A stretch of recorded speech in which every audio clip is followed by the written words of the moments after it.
Bonjour à tous et à toutes et bienvenue pour cet atelier sur l'entrepreneuriat dans les quartiers. Je suis Sandra Drane-Foussier, je suis chef de projet Cité Lab au Mans, ce qui explique que je ne sois pas avec mes camarades d'Angers qui vont se présenter dans un instant.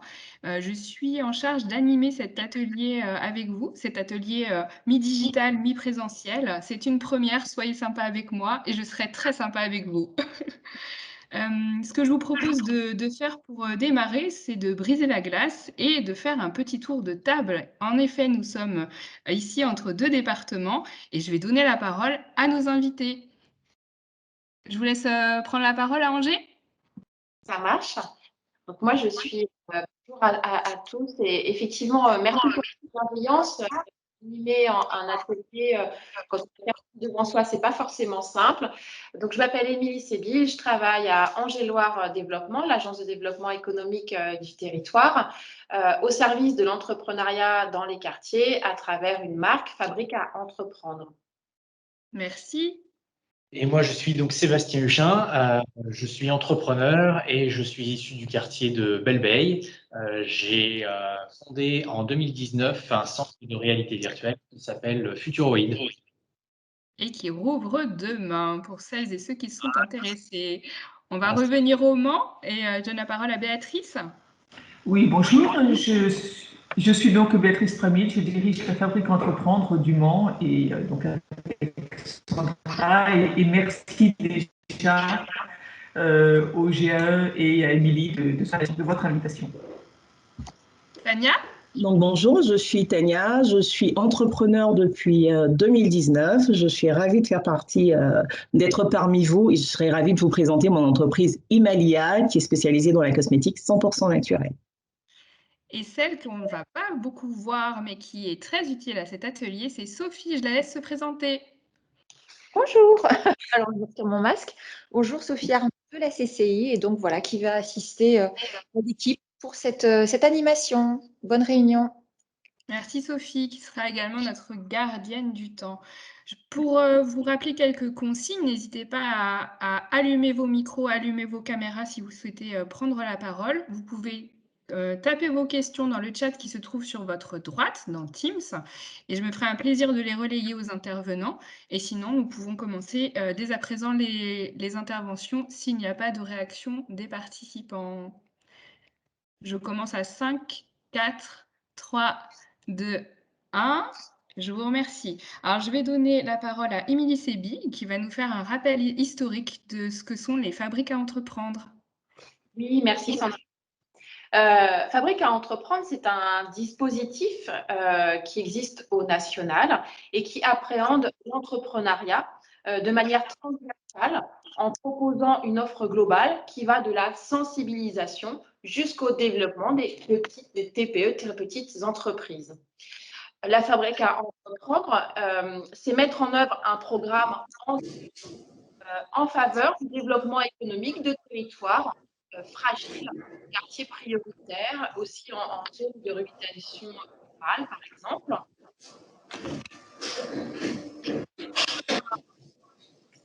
Merci. C'est un dispositif, c'est aussi une marque qui est portée donc, par des partenaires et le détenteur de cette marque, c'est bien la Banque publique d'investissement. Mais à l'origine, c'est la Banque des territoires qui a mis ça en place environ vers 2013-2014. Qui a souhaité en fait donner plus de visibilité et renforcer des actions dans ces territoires pour aller vers les porteurs de projets ou vers les entrepreneurs afin qu'ils puissent créer leur entreprise ou bien développer leur chiffre d'affaires. Donc, il y a effectivement cette marque qui est labellisée Banque des territoires, puis maintenant BPI. Et puis, pour chaque territoire, eh bien, il y a des partenaires qui peuvent être différents. En tout cas, je vais parler pour Angers-Loire Métropole, mais nous avons effectivement Angers-Loire Métropole à nos côtés. Nous avons aussi l'État à travers la politique de la ville qui investit sur cette marque-là et qui va permettre de pousser ses actions dans les quartiers prioritaires d'Angers et de Trélazé. Vous avez donc également le département qui va cibler aussi un appui financier en direction de la sensibilisation des jeunes face à l'entrepreneuriat. Et puis, nous avons également Engie comme partenaire de cette fabrique à entreprendre. Ça, ce sont pour les partenaires qui vont être financeurs, mais nous avons bien sûr derrière et à côté, on va dire, les partenaires d'aide à la création. Donc, bien sûr, la CCI, la Chambre des métiers et de l'artisanat, mais les réseaux d'accompagnement qui vont être les boutiques de gestion, l'ADI sur la promotion à l'initiative économique, France Active qui met aussi en place des actions en direction de l'entrepreneuriat des quartiers. Nous avons aussi la coopérative CDP 49. Nous avons également nous avons aussi un réseau d'entrepreneuriat au féminin, donc talent au féminin. Et puis, on travaille comme ça sur Angers-Loire Métropole depuis maintenant 4 années.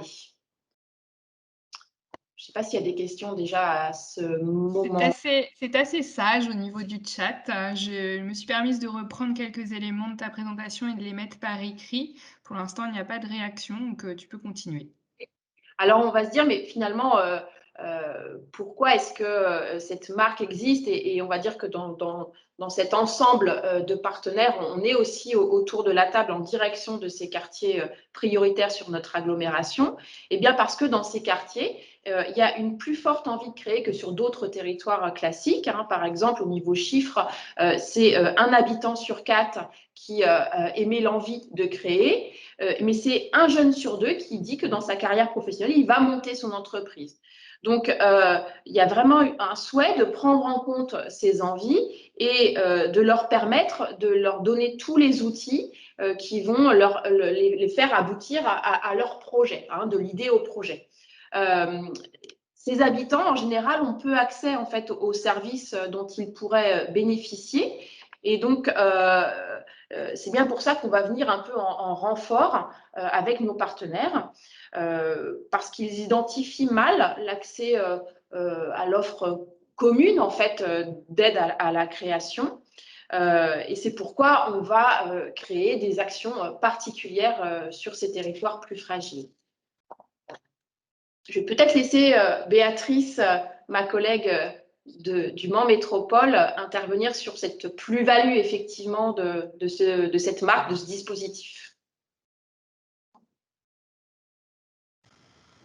Oui, merci Elie. Alors je suis désolée, j'ai des problèmes avec l'audio, c'est saccadé. Donc peut-être que tu en as déjà parlé, mais moi je voudrais rebondir. Je sais que je t'ai entendu parler de la marque. Effectivement, la fabrique à entreprendre, c'est une marque, mais c'est surtout, me semble-t-il, un label.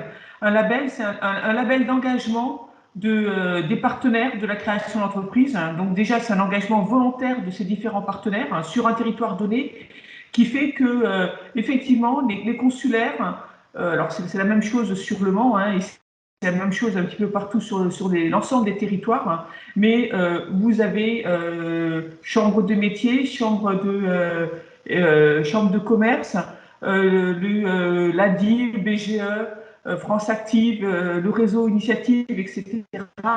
Toutes ces structures d'accompagnement à la création d'entreprises se sont fédérées, et donc la fabrique, c'est bien ça, c'est cette fédération, c'est ce label, se sont fédérées volontairement pour mieux travailler et pour mettre leurs forces en commun autour des porteurs de projets de la création d'entreprise, avec effectivement un engagement fort dans les quartiers prioritaires de la ville, mais pas exclusivement, mais vraiment en mettant ce forcing auprès des quartiers prioritaires de la ville, parce que effectivement, on sait que ces porteurs de projets, que les porteurs de projets des QPV vont moins voir les institutionnels.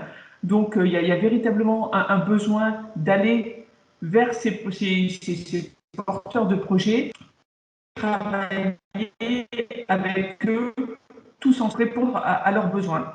Et pour moi, la véritable valeur ajoutée de la fabrique, c'est qu'en étant ensemble, en étant au plus près des porteurs de projets, on se rend compte qu'il y a tout un tas de besoins qui sont exprimés, qui sont issus du terrain et qui ne sont pas couverts par une réponse individuelle. Et donc, pour moi, la valeur ajoutée de la fabrique, c'est d'apporter des réponses, enfin une réponse collective à des besoins individuels.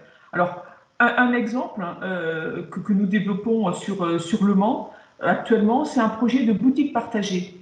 On a sur Le Mans, mais comme sur d'autres territoires, un certain nombre de porteurs de projets qui souhaitent créer une activité marchande, donc du commerce de détail, de l'artisanat, de l'alimentation, qui aujourd'hui n'ont pas de lieu de vente.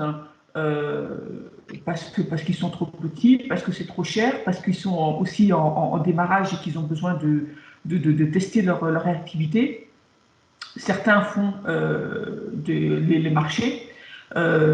Et en fait, l'idée, c'est de proposer en centre-ville du Mans une boutique qui présenterait l'ensemble de leur offre. Donc cette boutique, évidemment, serait une véritable boutique avec cette volonté, évidemment, de vendre au sein de la boutique. Mais ça serait pour eux aussi un lieu de test d'activité. En gros, est-ce que je trouve mon marché ou pas? Est-ce que ça intéresse? Est-ce que j'arrive à me créer ma propre clientèle?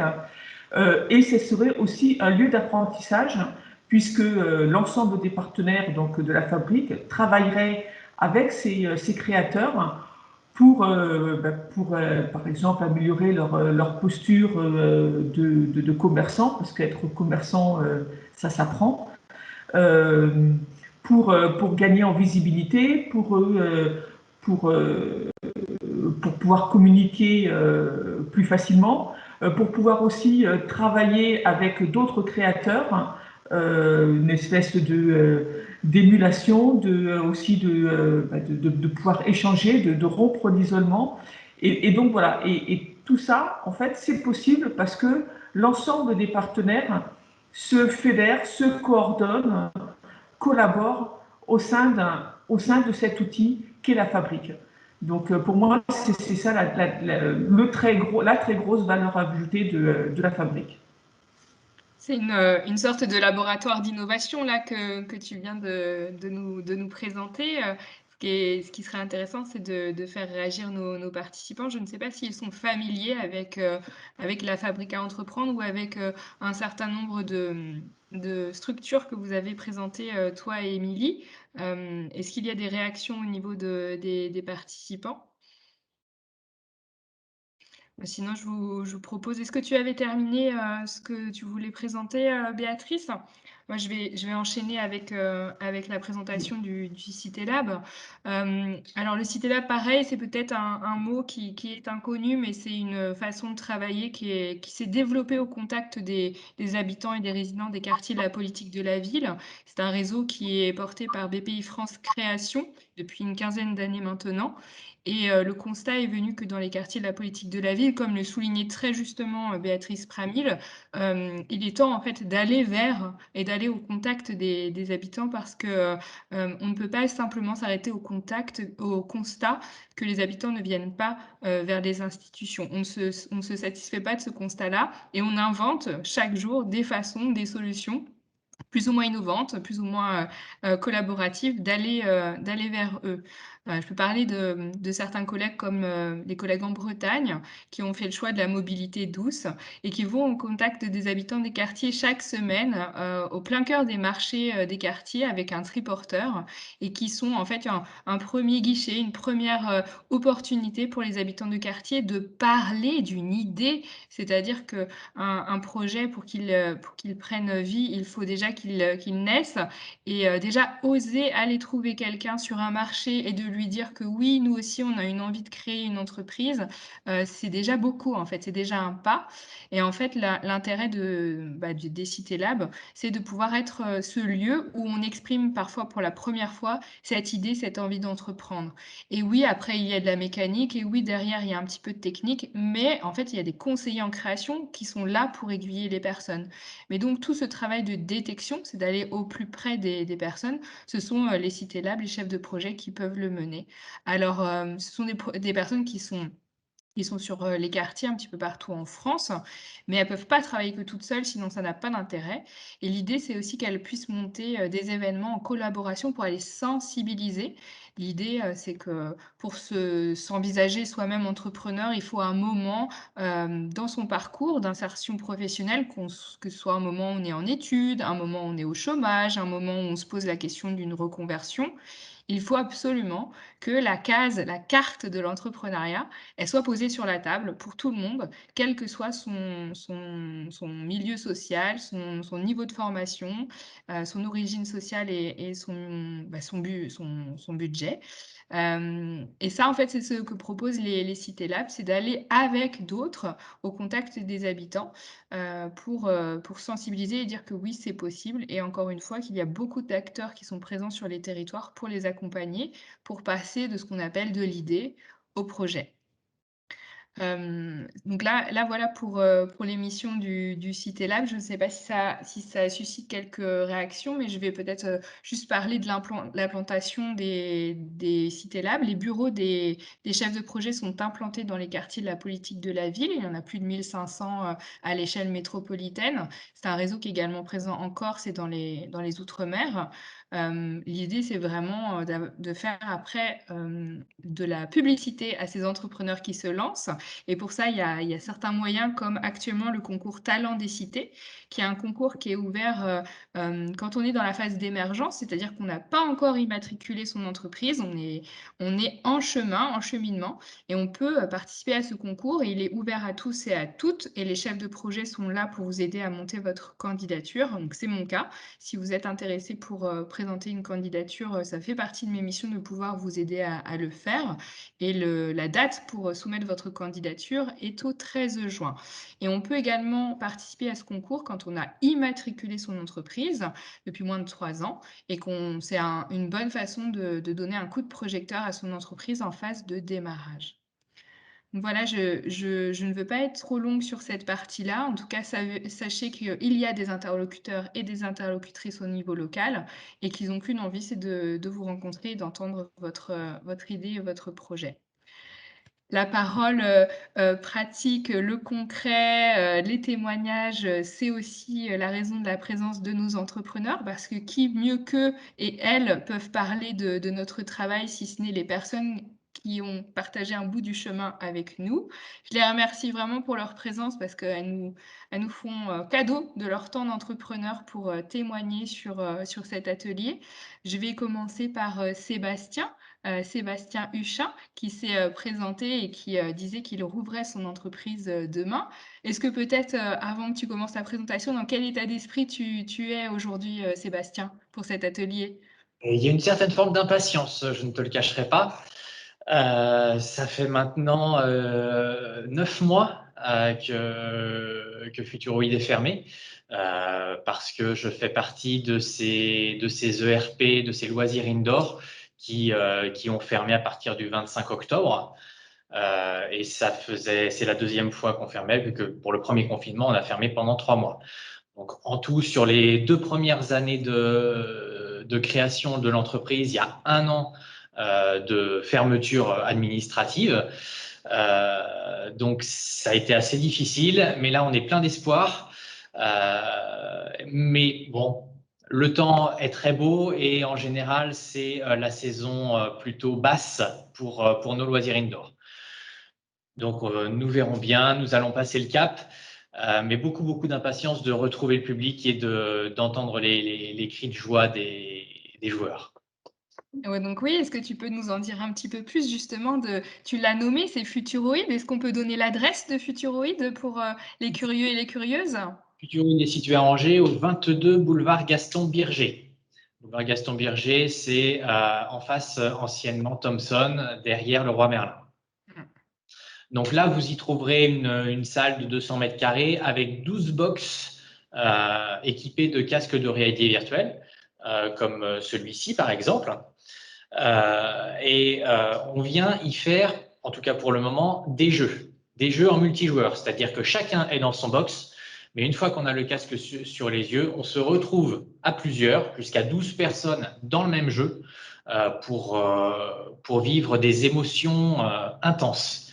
Alors, des émotions qui peuvent être de l'émerveillement, qui peuvent être un besoin de précision, qui peuvent être de la peur, parce que les jeux de zombies, ça marche très très bien. Et on en ressort toujours émerveillé.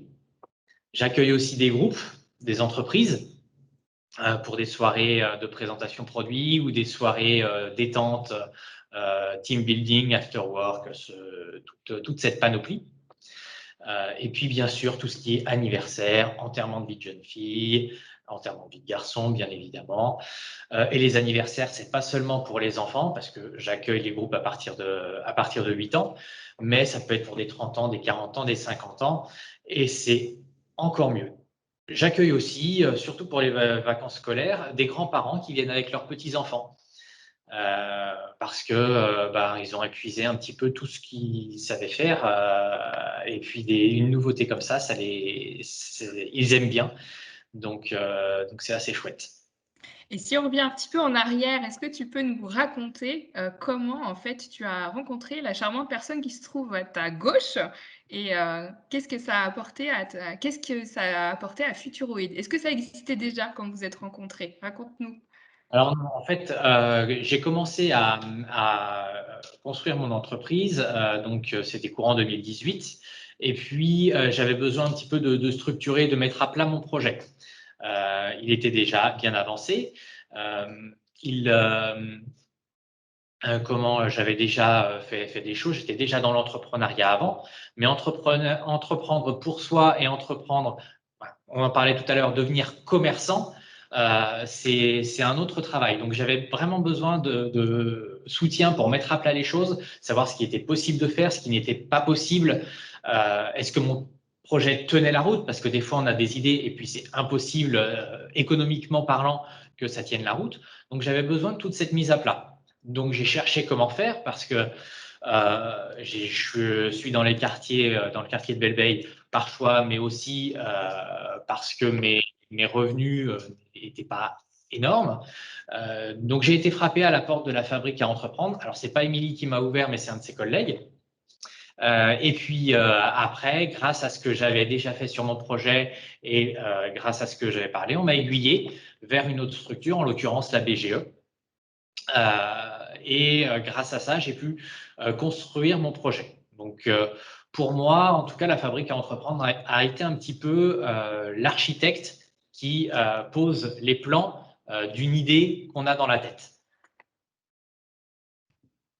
Et puis après, 9 mois plus tard, j'ai ouvert dans des conditions assez difficiles, également parce que c'était la canicule. Donc, les gens venir s'enfermer dans un endroit pour jouer, pour se dépenser, alors que c'est la canicule, c'était pas forcément des plus évidents. Puis petit à petit, ça a pris de l'étoffe et la rentabilité est arrivée au bout de 7-8 mois, au moment où le Covid est arrivé. Alors, tu disais que tu étais originaire de Belle-Veille, c'est ça? Alors, si on remonte même encore plus loin, mes parents, voire même mes grands-parents, ont habité ce qu'on appelait à l'époque la ZUP Nord. La ZUP Nord, en fait, c'est le quartier de Mon-Plaisir actuellement. Donc, ils y ont habité.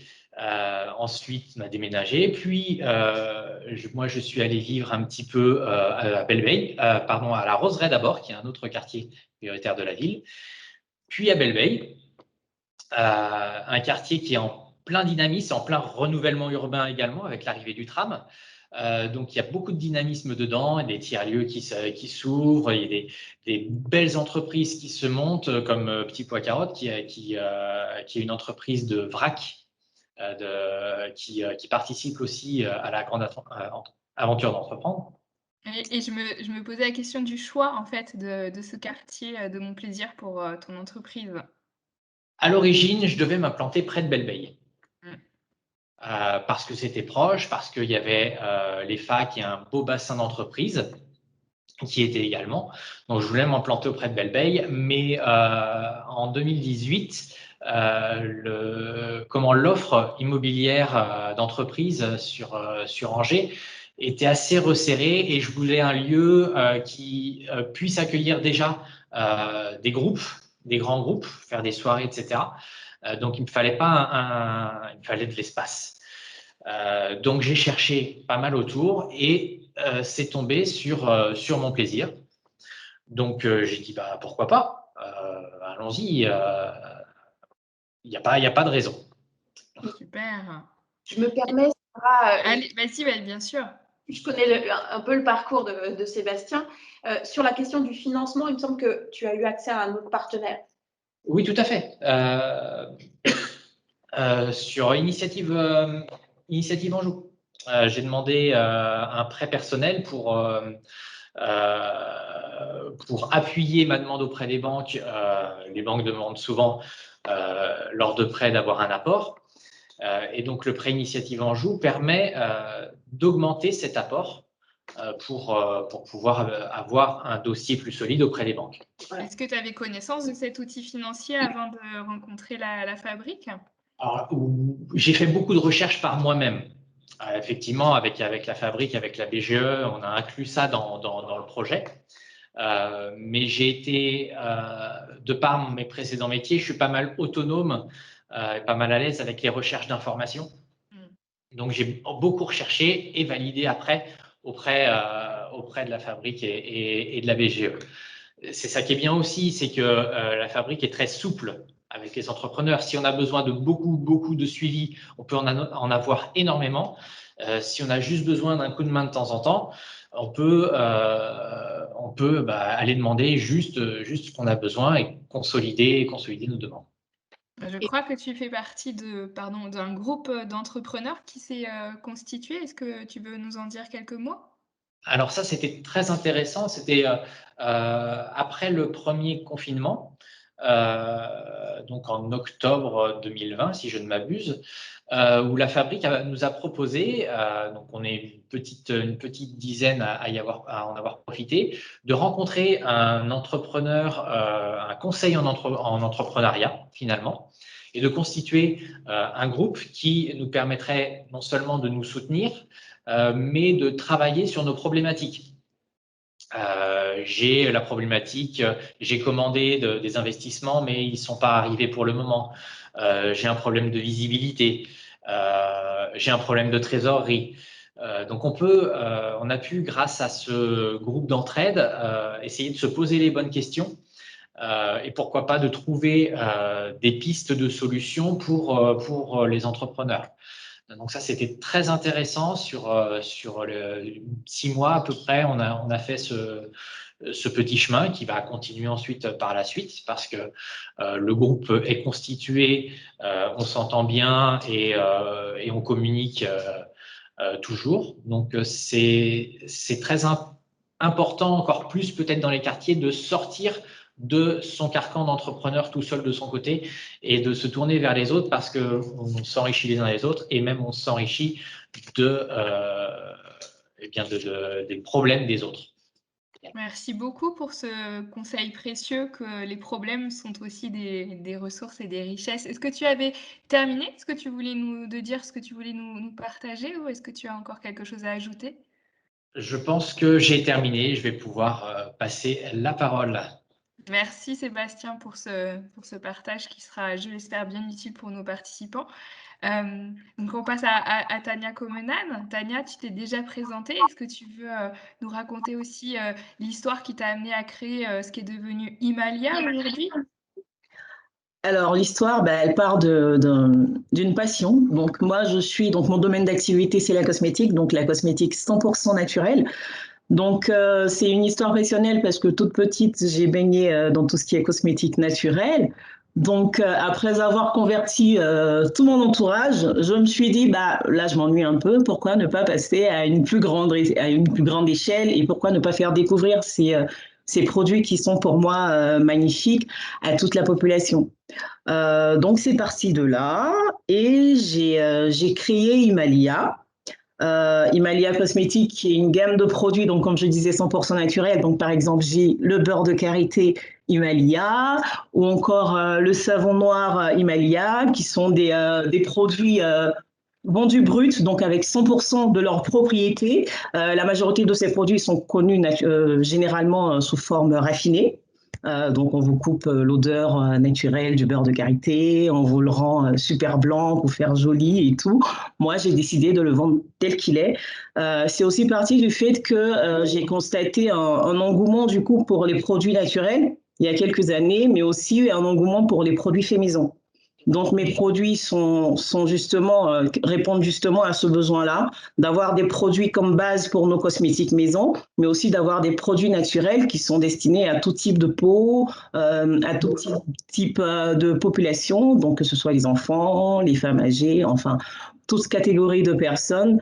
Donc, c'est pour ça que je me suis lancée dans l'aventure Himalaya Cosmétique. Et quand on préparait cet atelier, Tania, tu disais que tu avais eu besoin de valider tes qualités en tant qu'entrepreneur. Est-ce que c'est là le point de départ de tout projet d'entrepreneuriat? En fait, moi, la fabrique à entreprendre, j'ai bénéficié dès le départ sans vraiment connaître le nom du dispositif La fabrique à entreprendre. Parce que j'ai bénéficié du parcours entrepreneur. Donc, c'est un parcours pendant lequel vous êtes accompagné par différents dispositifs, donc à chaque étape de votre processus, donc du départ, c'est-à-dire de l'idée même, jusqu'à la création de l'entreprise. Donc moi, j'ai été accompagnée par 3 dispositifs. J'ai commencé avec Pôle emploi et Active Créa. Donc là, ils m'ont aidé à identifier les enjeux, identifier mes motivations, à définir mes forces, mais aussi mes faiblesses, mais surtout mes traits de caractère en tant que futur chef d'entreprise. Alors, une fois qu'ils ont validé ça, ils m'ont dit « Ok, vous êtes prête, vous pouvez être entrepreneur ». Ils m'ont dirigé vers la BGE. Et avec la BGE, j'ai formalisé mon projet. Donc, eux, ils m'ont vraiment aidé à affiner toutes mes idées et à structurer et formaliser mon projet à travers un business plan. Je me rappelle que j'avais surtout besoin d'aide vraiment pour le plan financier, tout ce qui est machin, finance et tout ça, c'était un peu compliqué. Et j'ai été accompagnée par la BGE pour la dernière étape qui était aller chercher les financeurs. Alors, à cette étape-là, la BGE m'a orientée vers l'ADI. Et je suis allée voir l'ADI et ils m'ont financé mon projet. Mais au-delà de ça, ils m'ont aussi proposé un accompagnement post-création d'une durée de 3 ans que, bien évidemment, j'ai accepté avec plaisir. Et c'est lors de cet accompagnement que j'ai découvert le nom, La Fabrique à entreprendre, parce que l'ADI est partenaire de La Fabrique à entreprendre. Donc, faisant partie du fichier des entrepreneurs de l'ADI, je reçois un coup de fil qui me propose de participer à un projet, un magnifique projet qui s'appelle les Chalets de Noël. Donc là, je me dis chalet de Noël, ok. Concrètement, c'était participer au marché de Noël, donc sur le Mans. Donc c'était en 2019. J'accepte, je rencontre donc la formidable équipe de la Fabrique à entreprendre et les autres entrepreneurs et nous participons au marché de Noël. Alors, pour moi, vraiment une expérience super intéressante et super enrichissante. Je découvrais, parce que je ne connaissais pas du tout la vente sur les marchés. Donc, à la base, moi, je vends via mon site internet, mais aussi j'ai un réseau d'entrepreneurs, donc une boutique qui s'appelle Au cœur des artistes, qui est située au Mans. Mais c'est totalement différent, c'est-à-dire la vente en ligne, vous êtes derrière votre ordinateur, vous parlez aux clients, vous avez un écran, c'est pas pareil. Et en boutique également, le client, il vient volontairement, il vient de lui-même. Alors que sur les marchés, il faut aller chercher le client, il faut créer l'attractivité, il faut donner envie aux clients de venir vers soi. Et là, je découvrais totalement, je connaissais pas. Donc, on se rend compte qu'on a beaucoup à apprendre. Un entrepreneur, il est vraiment multifonction, il est multitâche, il ne connaît pas tout et au fur et à mesure de son aventure, il apprend des choses. Donc là, je rencontre plusieurs entrepreneurs, donc il y avait des novices comme moi, mais il y avait aussi beaucoup d'expérimentés et ça fait plaisir parce que vous rencontrez des parcours totalement différents, vous rencontrez des personnes qui vous apprennent des choses, qui vous expliquent leur parcours, qui vous expliquent leurs difficultés dans les débuts et comment ils en sont arrivés là où ils sont aujourd'hui. Et vous vous rendez compte tout simplement que vous n'êtes pas tout seul, que vos préoccupations sont également celles des autres. Et donc, pour moi, ça a vraiment été une expérience super enrichissante et surtout, on sort de l'isolement. Du coup, on n'est plus tout seul. On crée des liens et on développe son réseau. Donc, la fabrique m'a vraiment permis, moi, de développer mon réseau en tant qu'entrepreneur. Et au-delà de ça, on garde le lien parce qu'aujourd'hui, je fais partie d'un groupe WhatsApp d'entrepreneurs dont parlait Béatrice par rapport à la boutique partagée, mais c'est un groupe où on peut tisser des partenariats, où on bénéficie des services des autres et où on sait qu'on a un appui. On a un appui non seulement avec les entrepreneurs, mais on a aussi un appui avec l'équipe de la fabrique qui, en cas de besoin, est là au quotidien pour nous. Et ça, c'est super important et super intéressant pour nous. Merci beaucoup pour ce retour d'expérience. Peut-être une réaction, Béatrice, à ce témoignage élogieux. Oui, oui, merci Tania.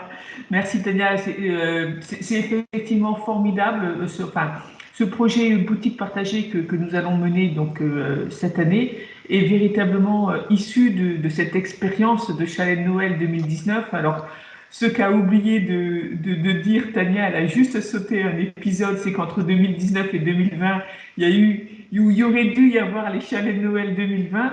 Là, ce coup-ci, on était bien préparés. On était un groupe constitué des anciens qui remplilaient dont Tania, donc, qui remplilait pour l'édition 2020, plus de nouveaux créateurs. On y a cru jusqu'au bout. Évidemment, on n'a pas fait les chalets de Noël 2020 parce qu'ils ont été annulés au dernier moment. On a été extrêmement frustrés, mais en fait, on a tous rebondi en se disant, en fait, on garde le même groupe et on va transformer ces chalets de Noël 2020 en boutique partagée. Et c'est de là qu'est parti le projet et avec effectivement un groupe qui s'est constitué avec donc les plus anciens qui se connaissent depuis 18 mois maintenant, de gens qui sont soudés avec une vraie communauté. Effectivement, je les suis moi sur WhatsApp, mais c'est assez extraordinaire de voir comment tous sont toujours en lien, tous répondent. Enfin, c'est vraiment assez extraordinaire. Pour une question, vous avez je ne sais pas combien de réponses. Donc c'est très chouette quoi, de voir cette communauté prendre corps, un esprit de solidarité entre eux. Et je suis extrêmement fière qu'un projet comme ça puisse voir le jour, puisse continuer, parce qu'en fait c'est une continuité. Mais oui, je suis extrêmement fière de ce. Je pense qu'on a perdu Béatrice. Est-ce que tout le monde est encore là? D'esprit. Ça revient. Je suis désolée Tu as été pour... coupé? Oui, ouais, un petit problème Zut. technique. Ouais. Ouais. On arrive quasiment Oui, au alors, terme de cet atelier. Est-ce que tu avais terminé, Béatrice? Eh bien, écoute, oui, vu que j'ai été coupée. Vas-y, termine. Oui, je ne sais pas où Non, mais je tu sais t'es pas où arrêtée. est-ce que j'étais. Je sais pas où est-ce que j'étais coupée. J'avais juste conclu en disant que j'étais extrêmement fière de cet esprit de solidarité et de cet esprit de façon générale qui avait au sein des projets de la fabrique et cet état d'esprit porté par les créateurs, par les porteurs de projets. Donc c'est chouette à voir, c'est chouette à vivre et merci Tania pour ton témoignage. C'est normal. Merci Béatrice. Est-ce que vous voulez encore échanger? Vous avez des questions les uns aussi pour les autres? Vous pouvez, c'est aussi le moment, hein. Il n'y a pas que moi qui pose les questions, mais si vous en avez aussi les uns pour les autres, c'est le moment. Je voulais peut-être préciser, utiliser le titre pour dire que les fabriques, c'est donc un réseau qui est national et qu'on peut aussi donc s'enrichir d'un territoire à un autre sur les pratiques et imaginer ensemble effectivement des actions qui vont permettre de développer des choses qui vont être appropriées avec nos territoires et parfois aussi spécifiques. Donc, c'est important effectivement de s'enrichir mutuellement des uns et des autres. Il existe maintenant 30 fabriques au niveau national et vous, CitéLab, vous êtes, il me semble, 90-95, quelque chose comme ça. C'est quand même un réseau important et on se parle entre nous. Donc, ça c'est chouette. Sur Angélor Métropole, notre CitéLab donc, est en cours de recrutement et sera assis en fait à la MCTE. Ça me permet de faire le lien avec aussi cet acteur, ce partenaire aussi principal de la fabrique sur notre territoire, qui est donc la maison de la création et de la transmission des entreprises. Le recrutement est en cours. Il va pouvoir faire grandir le groupe Fabrique ici et donc avoir les mêmes missions que Sandra sur le Mans Métropole. Et c'est des acteurs qui sont effectivement super importants pour aller vers, comme le décrivait si bien tout à l'heure Sandra. Et puis nous, Béatrice et moi, un peu plus en coordination, en animation, en réfléchissant avec les partenaires des fabriques à des actions qui vont être spécifiques et bien orientées aux besoins de Tania, aux besoins de Sébastien, aux besoins des autres entrepreneurs que nous connaissons et que nous avons en portefeuille.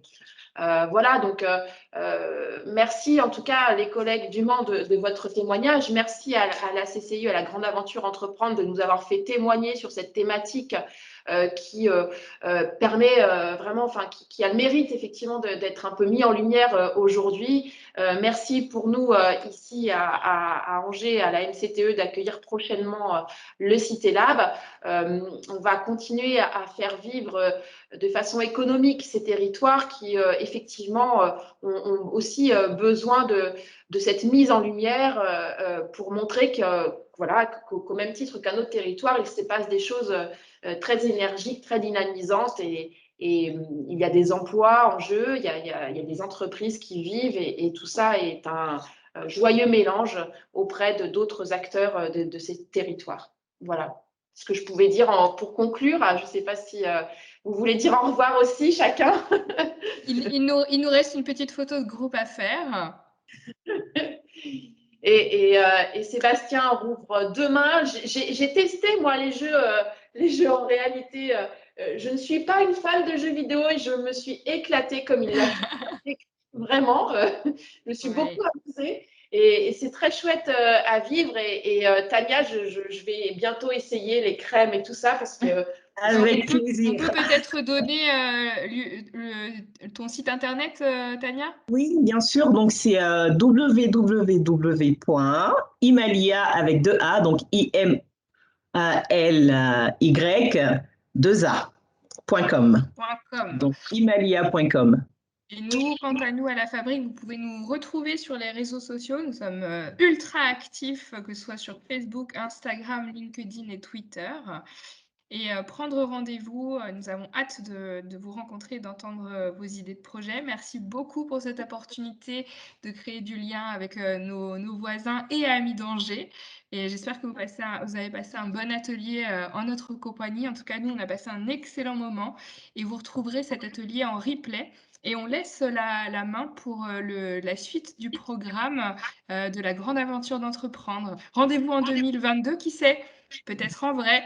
Au revoir.